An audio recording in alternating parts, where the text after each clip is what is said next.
Hi, everyone. This is America Adapts, the climate change podcast.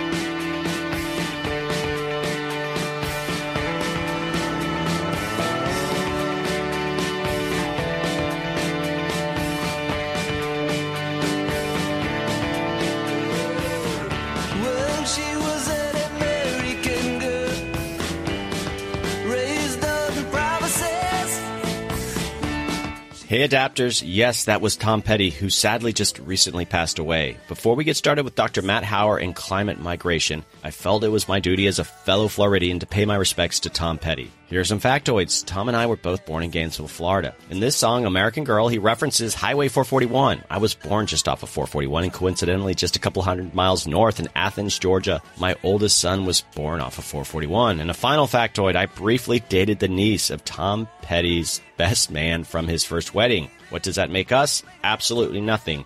But it made me feel closer to Tom. We're going to miss you, Tom Petty. Okay, let's get back to adaptation.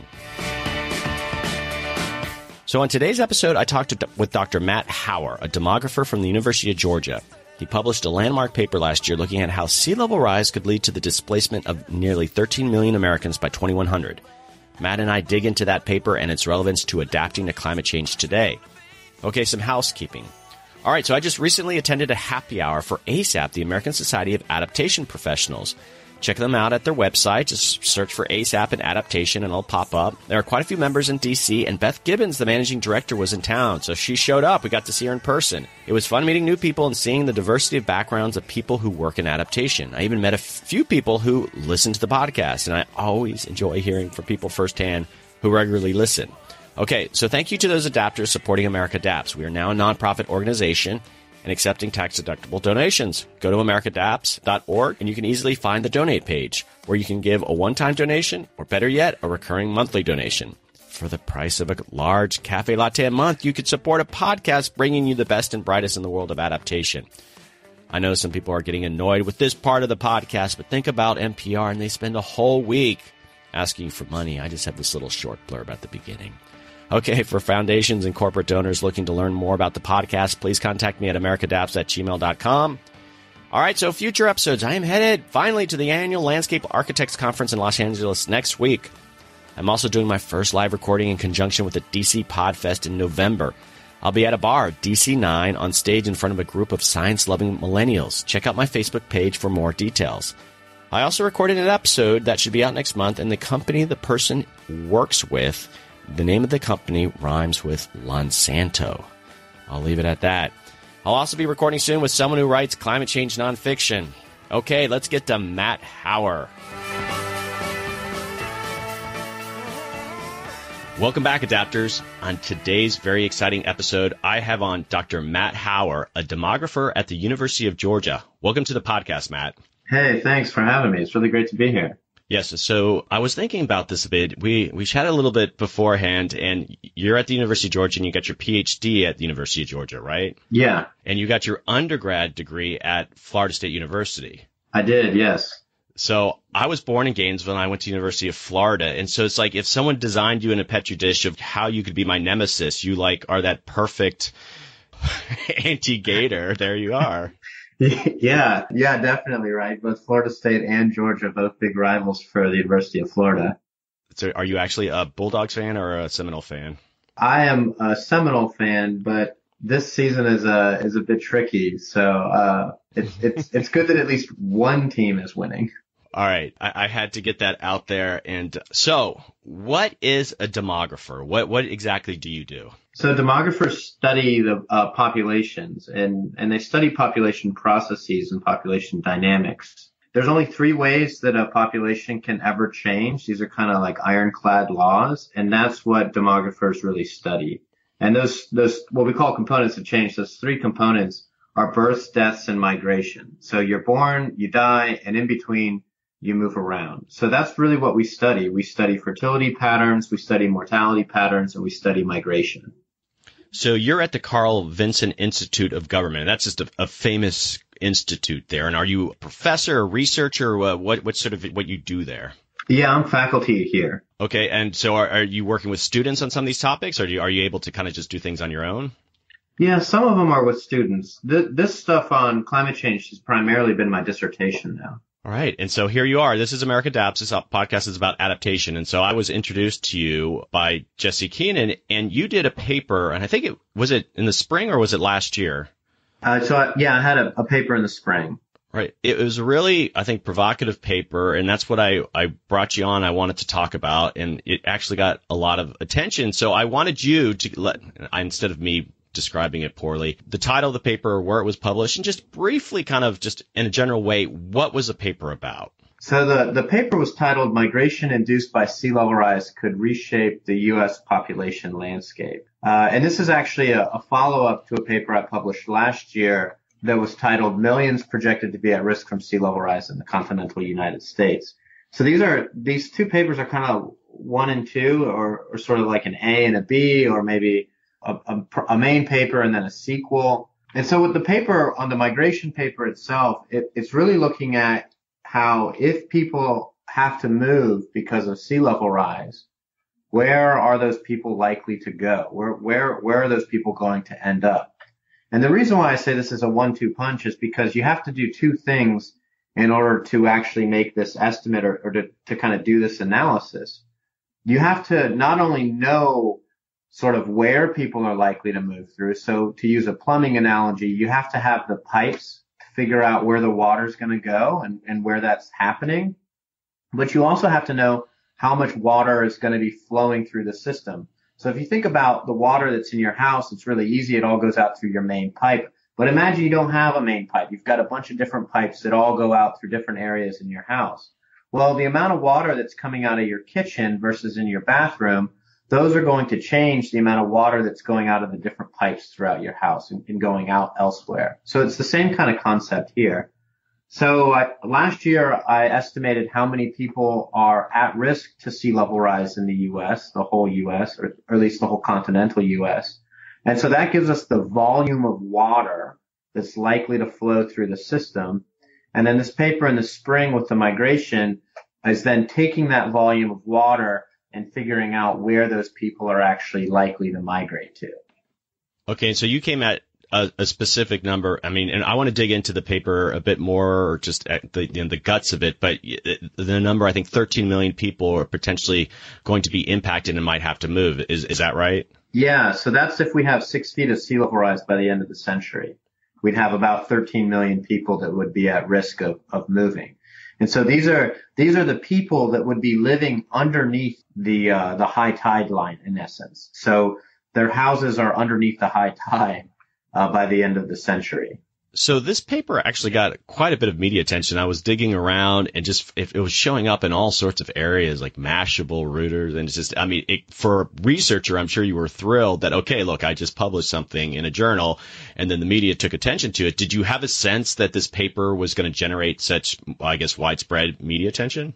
I kind of felt that way when I was doing the analysis. When I was doing the literature, that at the time, there was not a whole lot. Well, for the migration paper, there was nobody that had looked at destinations in this manner. No, up to this point, there was sort of this really broad way of looking at migration. So people are going to move short distances, or people are going to move for economic reasons, or they're going to move near family. These sort of just or they're going to move from rural to urban, right? These sort of really, they're really broad, but they're kind of hard to get a handle on and answer a question of sort of how many people could we expect to see that might move into our community because of climate change. So when I published that paper, I had a feeling that the migration paper would be pretty big, just because I kind of have a sense of the literature pretty well. And I knew that I felt like this was a big finding, and I felt like it was exciting. The other paper, the one before then, the Millions paper, I knew right away when I found that number, I knew this was going to be big. I just had a gut feeling that the paper was going to be very exciting. It is exciting when this kind of thing happens with your paper, and you're really excited as a researcher that the media has picked up on it. But it is extremely nerve-wracking I'm very much a junior scholar. And so having a paper that was in Mashable and Reuters and stuff, it caught me off guard. It was a very wild ride. Okay, so I've always been curious, and what was the journal again that it was originally published in? So both of these papers were published in Nature Climate Change.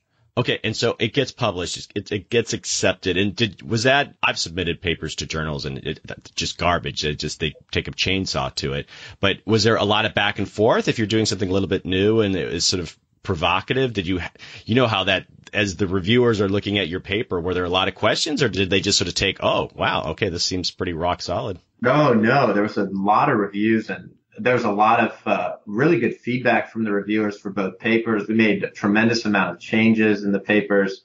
So yeah, it wasn't just sort of like, oh, this is great, rubber stamp. No, it was a very difficult process. And I hoped throughout the entire review process that the papers would get accepted, but there's no guarantee that they were going to get accepted throughout. So it wasn't just smooth sailing.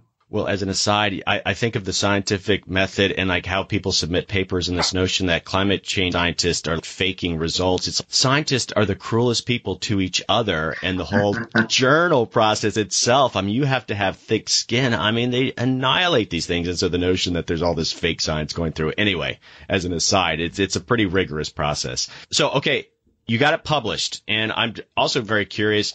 Did you take it upon yourself to say, all right, this is really important information, this is really interesting information, or are there people out there in the media that are reading these, I'm not going to say obscure journals, but most journals your average person's not really reading. So how did that come about? How did it get that attention?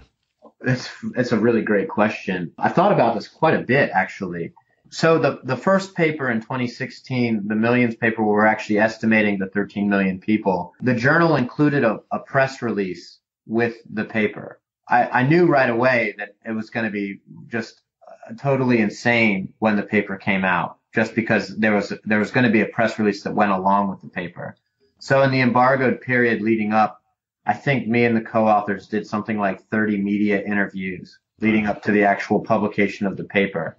So I had a good, and so, and then it's in the New York Times and then it's all over the place. It's in National Geographic. So it just kind of snowballs from there. But it was the life cycle in the media for the first paper was more like an explosion. So it came out of nowhere. It blew up. It was in a lot of different outlets very quickly. And then about a month later, it was over. And so there was it's like, great. I wrote this scientific paper that a lot of people paid attention to, and it was in the media, and now it's done. The second paper, the migration, where I'm actually migrating the people affected by sea level rise, is more like a slow burn. The journal didn't include a press release. So I did one media interview in the lead up to during the embargoed period. But then I think Mashable published a paper or an article about it. There was a couple other ones that published a paper about it. And it slowly built up, over the month, where more and more outlets started to call me up and ask me about what these results meant. And then, Hurricane Harvey happens. And so people go, wow, this is crazy. I wonder if these people are going to move. And this is like climate change. And so a new round of reporters started calling me and asking about this. And then Maria hits Puerto Rico and a new round. And so, the life cycle of the migration paper has been a lot longer than the life cycle in the media, at least, of the first paper, where we're just looking at how many people are at risk to sea level rise. And I think that there's a couple reasons why. I think partly because there was no press release with the second paper, but I think also the Millions paper, where we're actually estimating how many people, is kind of narrow in scope. We're answering a really simple question. It's really easy to understand. The number is pretty big, and then it's just sort of like, that's it. Whereas the migration paper, it has a lot of other aspects that connect to a lot of different areas aside from just sea level rise. And so it spawns a lot of additional questions about what this actually means for extreme heat, or maybe wildfires in California, or major hurricanes that hit, a U.S. territory, and so on. So I think it's been a really interesting journey, and especially to be able to compare the two papers. Is this your first podcast promoting it?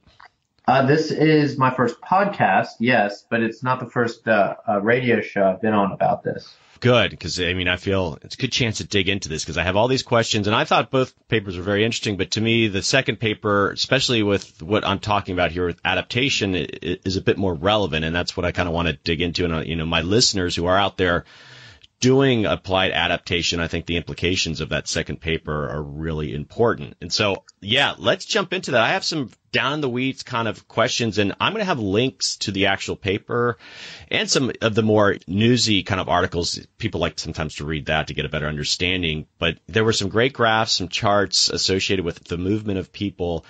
And first off, sea level rise is this primary driver of how people are going to move. That's the sort of the basis of your paper, this impact. And that in itself, you make a statement by choosing certain models. And so that 13 million number where people are going to move is, as you said earlier, based on a 6-foot sea level rise. How do you decide? And I know there's all these different models out there, but there's a spectrum of, well, it's safer to say 2 feet by the end of the century versus 6 feet. And with the other authors that you worked with, where did you think that you were really going to emphasize, and what sea level rise number did you, I guess, really want to come to, and why did you come to that? We had originally estimated a 1-foot rise by 2100, a 3-foot rise by 2100, and a 6-foot rise by 2100. So in the first paper, we'd actually looked at essentially the entire range of scenarios of sea level rise by the end of the century that we could see. But the 1 foot got thrown out by the reviewers because the vertical accuracy of the elevation data, in which case we're modeling on, is 1 foot. So you don't actually know if 1 foot of elevation is in fact 1 foot, or if it's actually 0 feet.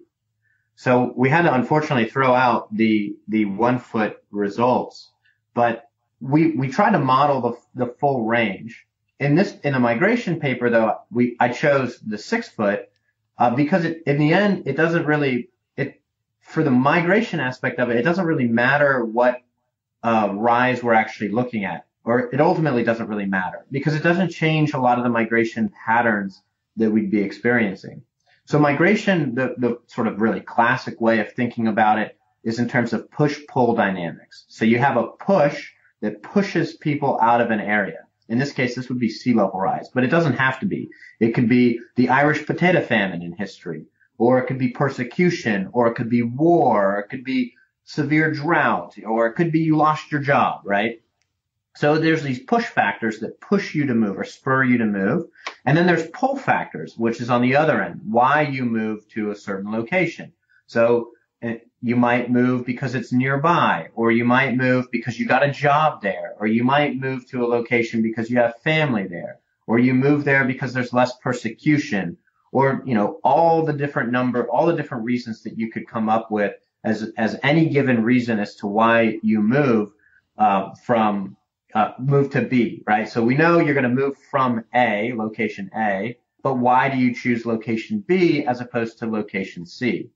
And so when we talk about sea level rise, those pull factors, the reasons why somebody might move to a given location are unaffected by sea level rise. So if somebody's going to move to Atlanta is an attractive destination regardless of sea level rise. Austin, Texas is an attractive location regardless of sea level rise. Those operate independent of the push factors.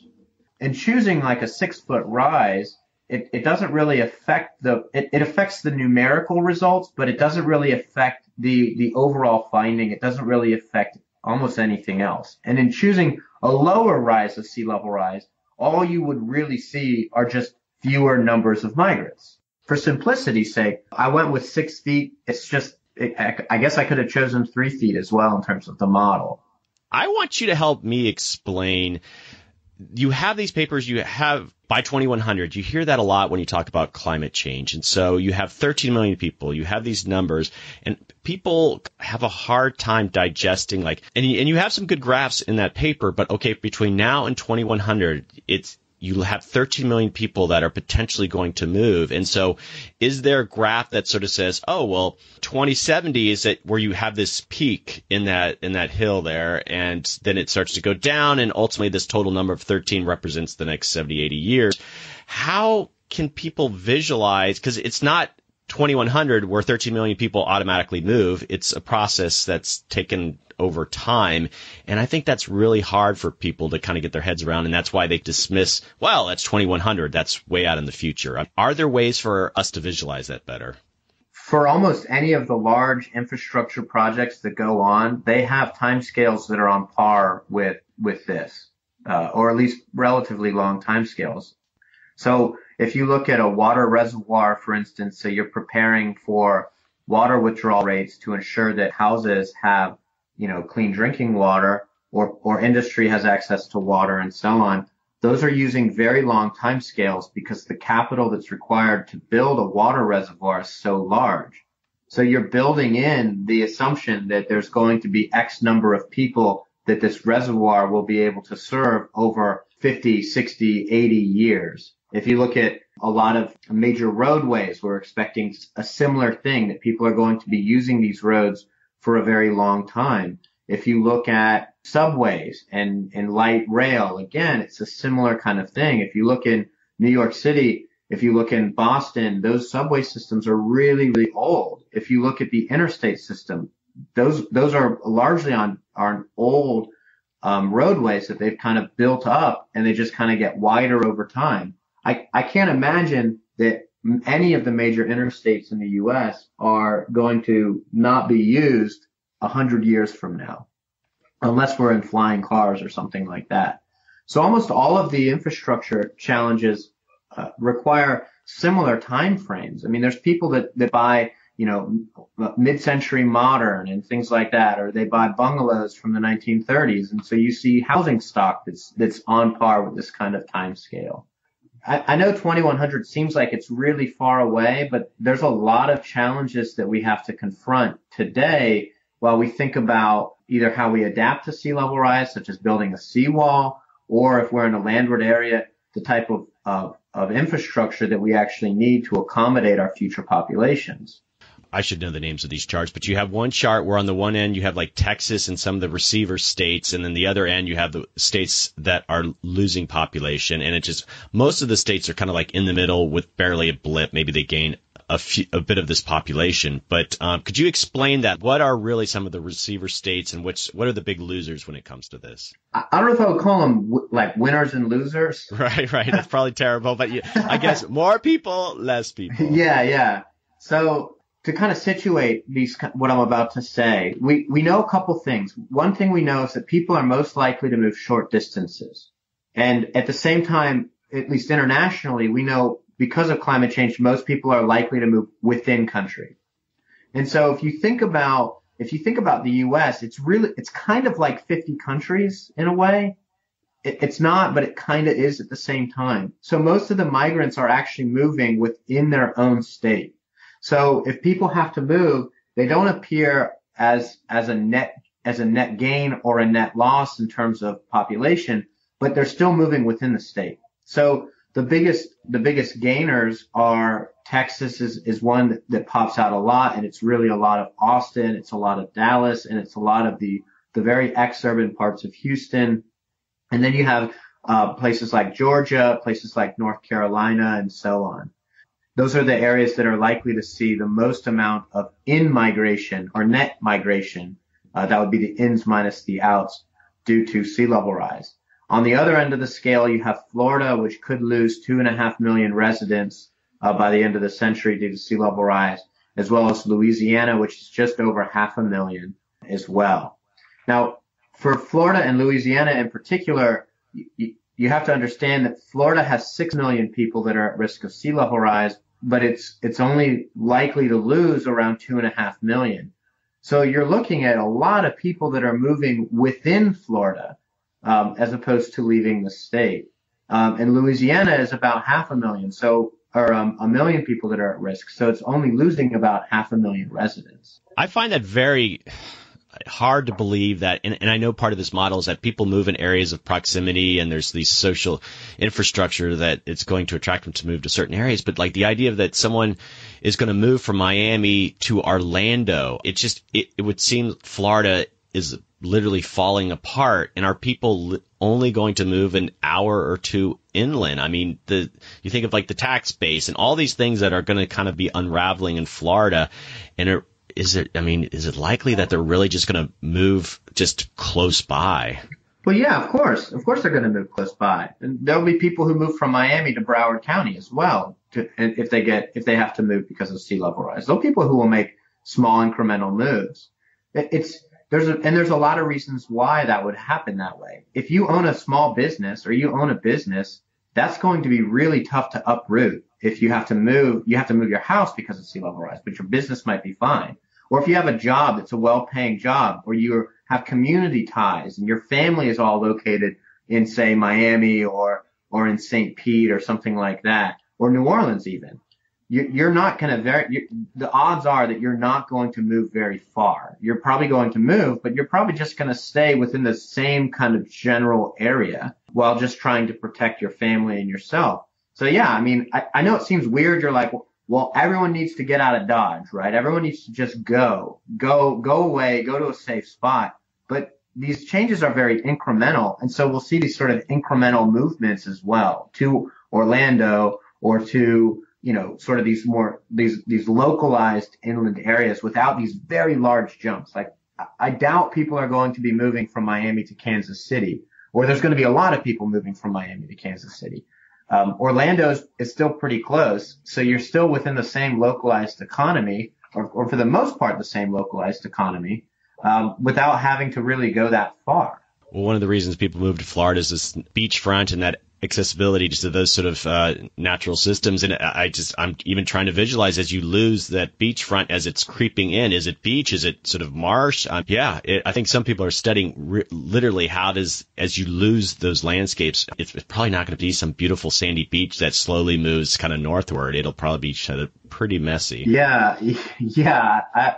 I hear that a lot. I hear that comment quite a bit that, well, I guess one day I'm going to have beachfront property, but your view is going to be of your neighborhood. Right. And good luck scuba diving in 1 foot of your street. Like, that does not sound very good to me. Or just all those Superfund sites from those gas stations, Yeah, exactly. Okay, you looked at sea level rise, and I'm sure you appreciated as you went through the process as you submit this paper, but then you hear the sort of criticism that comes after it's published. And first of all, I'd love to hear your comments. He's the famous scientist Kevin. He does sea level rise stuff. I'm blanking on his name. Anyway, he just said your sea level rise model was too aggressive. What's Kevin kind of Tabareth or something like that? I should know this, but I'm curious. Did you have to respond kind of in real time on why you use this information, this data? I didn't see that. Actually, I didn't see that criticism about using too aggressive sea level rise curves. Like he was going. I should say that. Yeah, I think if this was in I don't know if it was the Mashable or the LA Times might have had a story on it, but he was quoted sort of at the end. And Kevin Kenneberth, he's a famous, I think, oceanographer who does a lot of sea level rise stuff. And I think he was saying maybe a foot or two was the more appropriate number. And so anyway, you haven't seen it, but he's kind of a big name in these areas. And I'm like, for you, as you put this out there, of course, people are going to start throwing rocks. And, as you respond to those things, I guess you have to defend it. So, yeah. So if you look at the linear trend of sea level rise, it's really only about 1 foot of sea level rise by the end of the century, somewhere in the neighborhood of 1 to 2. And the IPCC, the last report, they were looking at on the high end, 2 meters of sea level rise is considered to be very much on the high end. The median value in the last IPCC report was right around 3 feet or 1 meter by 2100 as well. But there's been a lot of papers that have come out that have basically shown that the IPCC numbers are probably too conservative. So there's two different approaches to doing sea level rise modeling. You have what are called semi-empirical, and you have these sort of contribution approaches. So the semi-empirical, you basically look at the time series of sea level rise, and then you extrapolate it forward. And bear in mind, I'm grossly simplifying this. So there's a very good chance that it's not all the way correct. But this is pretty good. This is pretty much how it works. They extrapolate the trend, and depending upon the curve that you choose, you could end up somewhere around 2 meters. So the semi-empirical were coming up with the semi-empirical models were coming up with 2 meters up as early as 2009, 2007, and so on. So that's one of the reasons why the IPCC was finding 2 meters on the high end, because these semi-empirical models were showing that. But the contribution models, those are where you're looking at, the ice melt from Greenland and the river discharges and the heating of the ocean and all these different factors that actually contribute to sea level rise. Those models were much more conservative, coming in around 1 meter by the end of the century. But in 2016, there was a paper that came out in Nature where they used a contribution approach where they better captured the Antarctic ice sheet and Greenland, and they came up with a contribution approach of 2 meters by 2100. And right after that, James Hansen published a paper showing also that 2 meters by 2100 is likely, and that we might actually end up with more than 2 meters by the end of the century, that the models are even more conservative than we think. And when they do the statistical analyses on the IPCC models, they basically conclude that the scientists themselves are producing too conservative of the models. So to say that a 6-foot curve or a 3-foot curve is too aggressive, I mean, that's almost up on the modern science, that we might end up with this much amount of sea level rise. Well, I certainly appreciate it, because even if you're in the planning stage, you're supposed to look at extreme ends. And if that's even a plausible number, then you've got to factor that in. And if you look at the infrastructure and such. So I think that was very useful that you did that. Well, yeah. So that's really great too. That's a really great observation. So if you build a seawall or something, any kind of adaptive infrastructure to protect against sea level rise, and you choose a 3-foot wall. And so if sea levels are anywhere below 3 feet, your wall will be 100% successful, right? You have a 100% success rate. But the moment the water level goes to 3.1 feet, your wall is now 100% failure, because the water is now overtopping the wall. So if you want to build an adaptive infrastructure and you want to use hard armoring, that's what we would call building a seawall, then, planning for 6 feet means that you're now accounting for that underlying uncertainty within the lifespan of that wall, if that makes sense. No, it does. Okay. And so to me, again, back into the model, that you have this movement of people, let's say Florida to Texas or these other areas. Now, the next version of the model, or did you already factor this in? Like these areas that people might actually resettle to, there are other climate change impacts, and obviously drought being one of them, or heat stress. How can you build that into the models? Like, well, people aren't going to move to Las Vegas because they're going to be under severe water shortages, and so that's not a likely area to receive them. Was that at all built into your model, or is that something you'd like to do next? Yeah, so that was not built in at all with the model. And that's another layer that is very difficult to do right now, given the current state of the literature.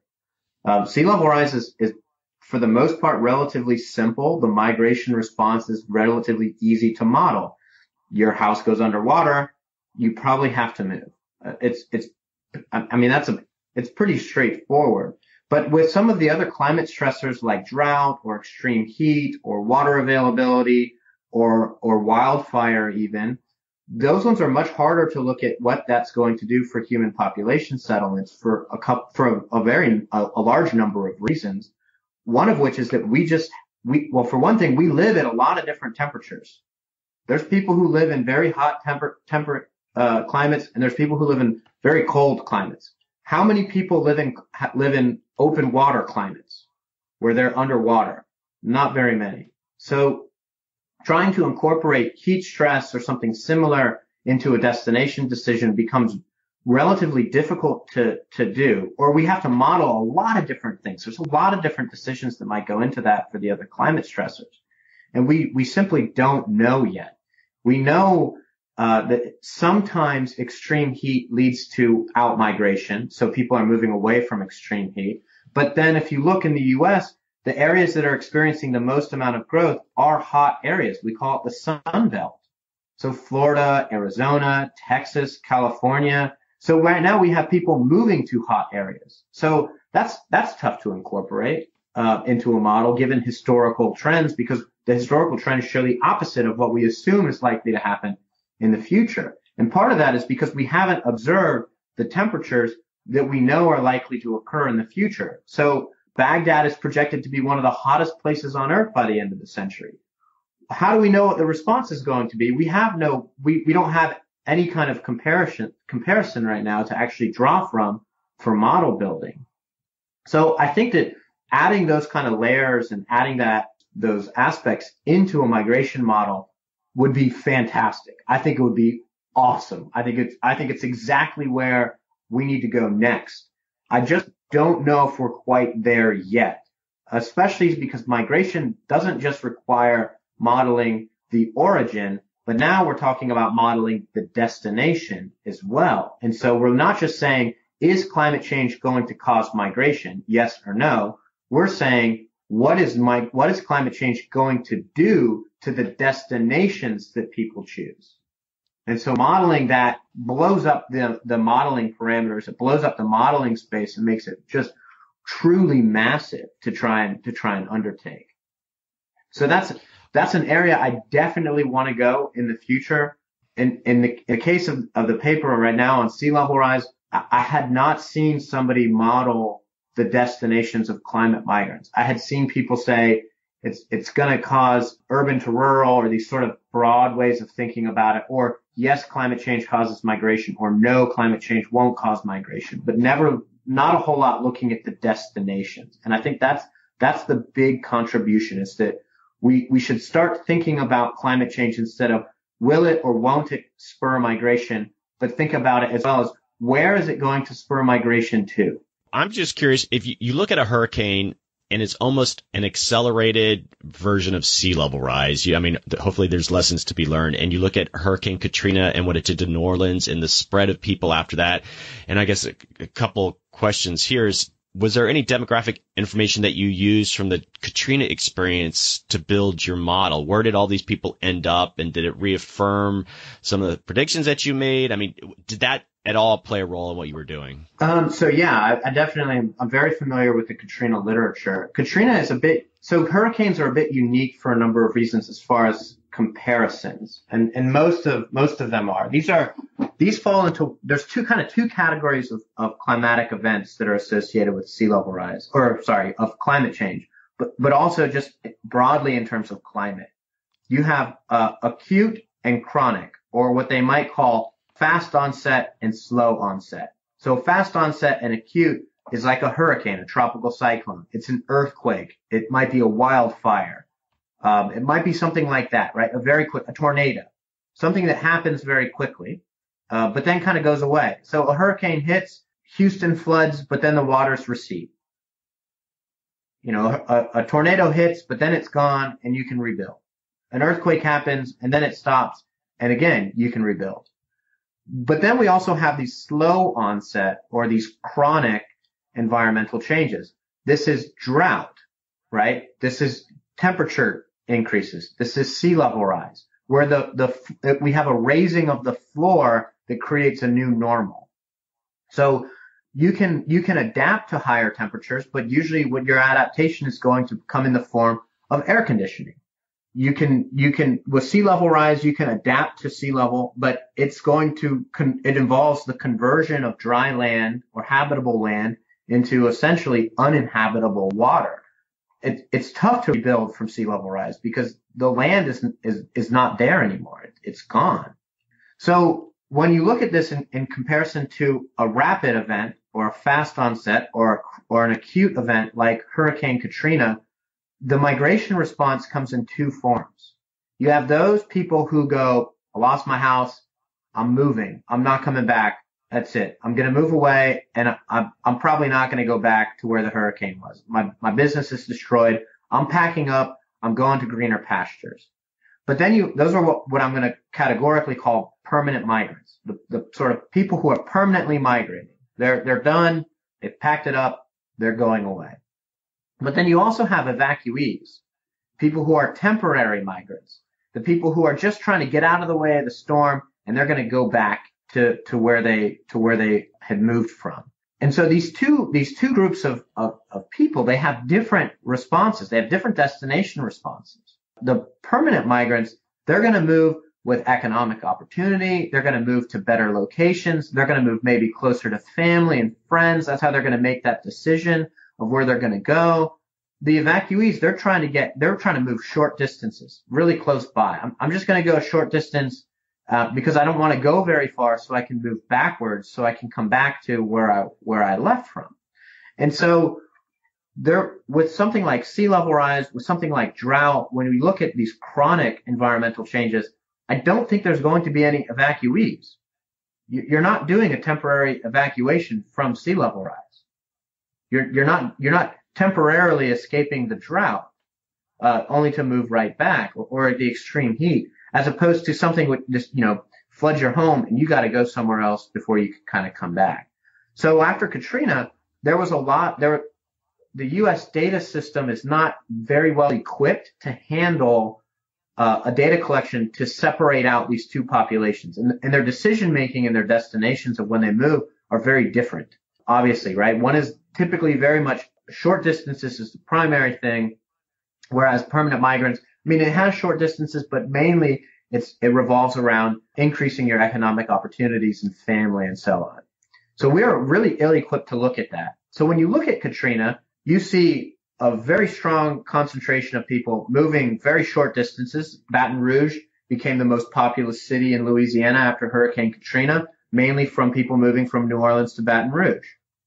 But then you also had a lot of people who left New Orleans and they moved to Cook County, Illinois, and they moved to Atlanta, and they moved to Los Angeles, and they moved all across the country, this sort of, right, as they call the diaspora, the Katrina diaspora, as people moved pretty far from nearby areas.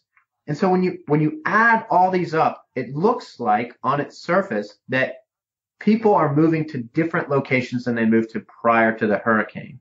But that's only because you have this evacuees and permanent migrants put together. When you look at other acute environmental changes in the U.S., you find that the migration pattern pretty much holds constant because there's not as many evacuees that it generates. So you end up with people moving to the same locations that they have prior to events. Okay, and so this hurricane, and I know the hurricane is a different situation than long-term sea level rise, but can your model, it's almost like this real-time experiment. Could your model help predict what might happen with people in Puerto Rico? Could you sort of say, looking at it now, and I know it's hard to get funding for these sort of longer-term studies, and saying, okay, 5 years from now, where are these people? And my model helped us predict where they might end up. Is it even capable of that? To me, that'd be very interesting if you could sort of use it to look at this real-time experiment. Yeah, so it's really interesting because a lot of my demographer friends are really interested in this question, irrespective of whether or not they study climate change. They see what's happening in Puerto Rico, they see what's happening in Harvey, and they start going, especially in the case of Puerto Rico, they're going, where are people likely to move to? And so if you look at where Puerto Ricans settle in the United States, where they actually move to, it's really not that surprising. You see a lot of people in Florida, you see a lot of Puerto Ricans in the Northeast and in Chicago. So if Puerto Ricans are going to be moving out of Puerto Rico because of Hurricane Maria, where are they most likely to go? Well, why would you move to Kansas, or why would you move to Nebraska, or why would you move to Colorado or wherever if there's not already family, friends, and Puerto Ricans in those areas? You're likely to resettle into an area where you can integrate relatively quickly.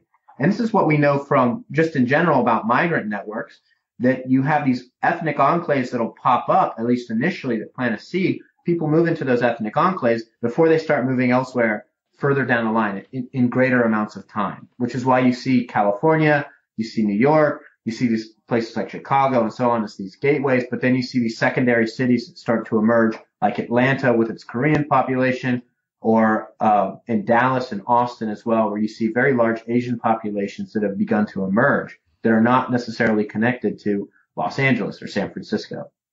So the same thing would happen, I imagine, is going to happen after Hurricane Maria, where we'll start to see Puerto Ricans migrate into places like Miami and Orlando and Chicago and New York and Boston and so on before they start to move to other associated destinations. And so I've had a number of colleagues and friends on Twitter that have started posting maps about where people, where are Puerto Ricans in the United States? Because this is going to tell us, at least give us an idea about where people are likely to move to because of the devastation in Puerto Rico, if they move. Hey everyone, just checking in, taking a short break here. Please consider supporting the podcast. The world's best and brightest adapters are coming on the podcast to talk about these important issues. Check out the donate page on the website at americadapts.org. Now back to Matt. I have a few more questions, and this is getting more into the, I guess, applications of this research. And, I just think of like Puerto Rico, a lot of it's sort of a no-brainer. If you look at where existing populations of Puerto Ricans are, like you just described, people are likely to move there. But if policymakers do have a better sense of these things, if the allocation of resources are more strategic, that is a useful thing. And if your model can help with that. And I guess that's my question too, is that I have an adaptation coastal planner that's listening to this. What kind of decisions can they make today? How does your research help them allocate money and help their elected officials make better decisions? I mean, do you have, I guess, some useful advice for them on how they can use this research that you've come up with? Yeah, I mean, for just in general about sea level rise, this is a really great way of identifying potential population growth hotspots where you don't necessarily want them to be.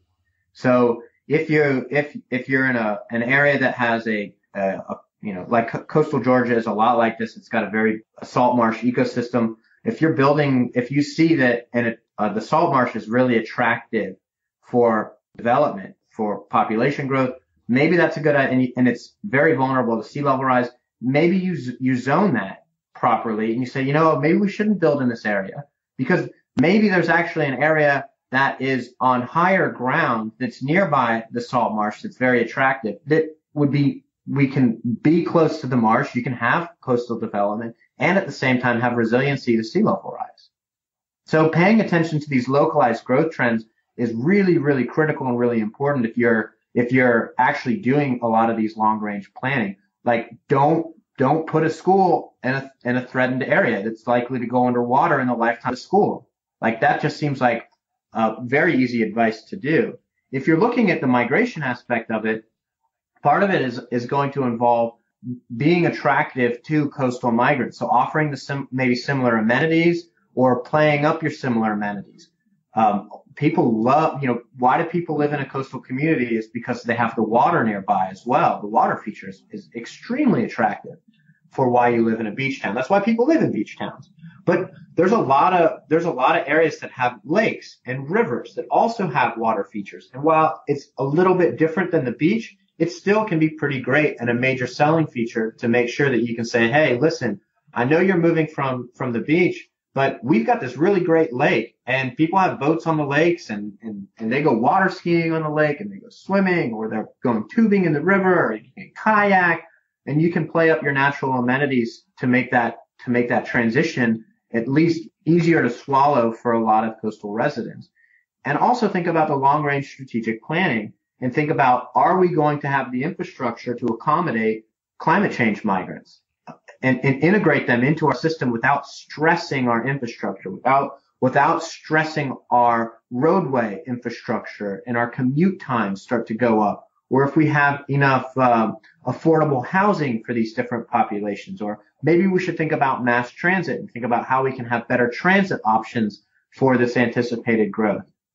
So it's not so much for the migration aspect, thinking about where do we put something as it is in the coastal areas. Don't put something, right? Don't put a school in this threatened area. Don't put a residential neighborhood in this threatened area.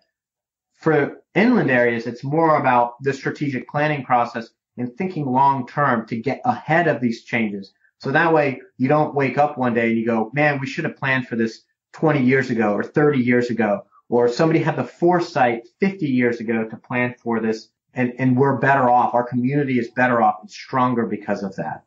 Are you attempting, and I think some of the media as they explain your paper, but I would imagine like a local planner would love to have some sort of, 2 or 3 generic slides that kind of distills what you're saying within this paper. Are you doing any of that sort of outreach or sort of applied tools or a toolkit that the right people could use and explain this to especially elected officials that they're working with? I haven't developed anything that's like that, but that's actually a really, really good idea.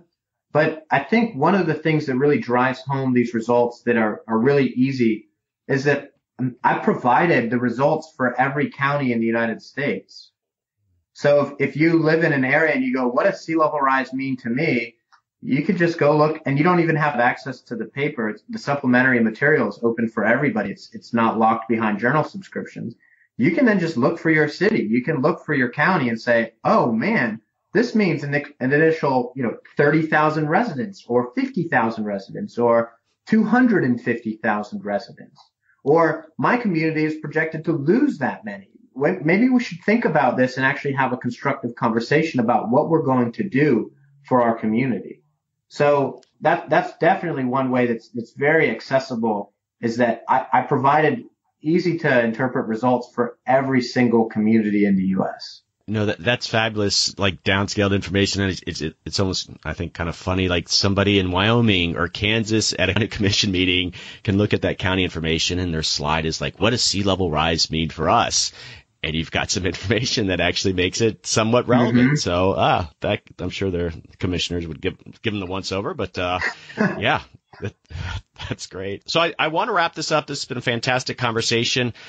I guess my final 2 questions. The first is that you've sort of alluded to it, but I mean, what's next for you? Is there part 2 to this paper, and when might that happen? Yeah, so part 3. Yeah, I definitely have a part 2 and a part 3. In this suite of papers, we looked at how many people are at risk to sea level rise and where are they likely to go. But we didn't ask, and we didn't try to, at least in these papers, ask who is at risk. Are we talking about old people, young people, rich, poor, black, white? Like who are we actually talking about? Right now it's just a head count, but it doesn't actually get into the nuance of who is actually at risk. So I think moving to answer that question is extremely important. And we semi-tackled this, but not in a lot of depth, which is when. When are these effects likely to occur as well? 2100, while, we can think about infrastructure and how our infrastructure is built on long time horizons, we don't think in long time horizons. Breaking this down into more digestible time chunks, I think is also an area that we're moving to as well. We're looking to answer that. So we're really looking to get, how many, where, who, and when. So adding on the who and when questions. Maybe these efforts are underway, but just my background in conservation, researchers will come out with a report and there will be these implications, and then the conservation community or the NGO community will start developing tools and resources that they can share with a broader part of the public. And I really hope that's kind of happening with this research. The implications are really big. And so I think, Carl, Vinson, you guys have a pretty good outreach arm there. I don't know if there's folks there that do outreach and are looking at your research and sort of finding opportunities, but yeah, that would be great if there were more toolkits associated with this. Yeah, I totally agree. We'll talk to Lori Fowler. You know her over at the School of Ecology? I do. Yeah, actually I do. She'd be all over this. She'd get. All right. Final question. And I ask this of all my guests. And if you could recommend, and if you have a connection, that's even better, a future guest for this podcast, who would you recommend? So I do. I have a great, I don't know if he would agree to come on, but I think he would be absolutely wonderful for it. The mayor he's a former mayor of a city in coastal Georgia, the city of Tybee Island. He was very pioneering. His name is Paul Wolf. And I've recommended him before, but I don't know if anybody's ever contacted him. And I don't know how willing he is to speak to the media about this, but he actually instigated a sea level rise adaptation plan for his local community. And Tybee Island has about 3,000 permanent residents. It's a beach community. It's really great. And their adaptation plan has won multiple national awards for its foresight, its content, the way to think about this. in the way that they went about making the plan as well. He's really awesome. He's got a great radio voice too. Well, you know, how funny, a coincidence. I was invited to come down to a conference in Georgia. I don't know if you've heard of the group 100 Miles. They do coastal work. And so they're doing a conference in January, and they invited me to come down and lead a session on climate change. And I wonder if he's going to show up to that. If he's so involved in those issues, he might actually show up, and I could I'll have to check into that. Maybe I can just do a side recording with him. Yeah, how funny. I'd love to set that up. I also, another one, if you can't, is a former colleague of mine here at UGA, who's now at Stetson University in Florida, Jason Evans. He's done adaptation plans in Key West, in Satellite Beach, Florida, in Tybee Island, Georgia, in St. Mary's, Georgia, and Hyde County, North Carolina. So he is really on the forefront of being in the weeds of actually doing adaptation planning with coastal communities. He's extremely knowledgeable. He's really, really great. Oh, no, that sounds great. And that diversity of locations would make for an interesting sort of contrast of how he went about his job. No? Yeah, I mean, you have Key West, which is very large, almost 100,000 people, I think. And then you have Hyde County, North Carolina, which has, 8,000 people. So it's very, very rural. So yeah, Jason is wonderful. All right, great. All right, Matt, this has been a fantastic conversation. I've learned a ton, and I hope people out there, these are the sort of the research that's really just going to drive, I think, a lot of decisions at the local level. And so I appreciate what you're doing. But thanks for coming on. Yeah, thanks for having me. Really wonderful talking with you. And hopefully we can stay in touch as, you generate new research and whatever, and think of the podcast as a forum to kind of share information. Yeah, maybe I'll be dropping you an email right around Thanksgiving, depending upon how a certain Saturday after Thanksgiving goes. Okay. I look forward to it. For Florida State and Florida. Oh, that's what you mean. All right. The Gator, I think the Seminoles and the Gators, we've written off the seasons for both of them. It's just mediocrity. So that's right. Okay. On that note, thanks again. And for all you adapters, until next time, this is America Adapts. Okay, adapters, that is a wrap to this episode. Thanks to Dr. Matt Hauer for coming on the podcast, even if he is a bulldog. What a fascinating discussion. 13 million people displaced by sea level rise. That is a huge number. I look forward to seeing what else Matt does in this area of research. It's going to be a critically important area as planners and elected officials desperately seek guidance on what sort of investments they should make today to avoid the worst of these impacts. I also hope people out there doing adaptation at the state and local level know that these resources are out there and it's worth reaching out to learn more. Okay, some final housekeeping. Don't forget to join the Facebook page and the Facebook community group. The group is private, but just search for America Adapts and ask to join, and I'll approve you right away. It's a chance to hear insider info on the podcast and to see what other listeners are sharing on the Facebook wall. Some great conversations have come out of that group. I love hearing from you. Seriously, I just heard from someone from Switzerland who's a supporter of the podcast. It was a thrill hearing what they do and what they get out of the podcast. You're out there. Thanks for contacting me, and it's really the highlight of my week. So please give me an email. It leads to sometimes really cool things. I'm at americadapts@gmail.com. Okay, check out the website at americadapts.org. And all this information is in the show notes, especially the link to the donate page. All right, adapters, keep up the great work, and I'll see you next time.